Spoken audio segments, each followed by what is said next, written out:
নগরীর ত্রিহা ফেয়ার 2019 উপলক্ষে এক বর্ণাঢ্য সাইকেল র্যালি অনুষ্ঠিত হয়ে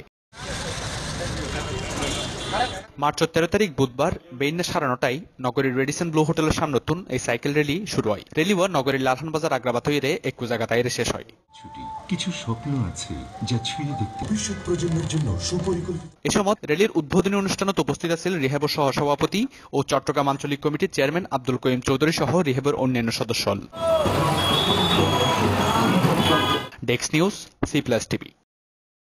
হ্যালো ভিউয়ার্স, ভিডিও বেনিসুদি সাবস্ক্রাইব লেখক লাল বাটন আছে ইবেত ক্লিক করুন আর ডাগদি উগো বেল আইকন আছে ইবেত সাবধান তাহলে অনেক ব্যাক করা গদি আর ভিডিও কিনতে পারিবেন।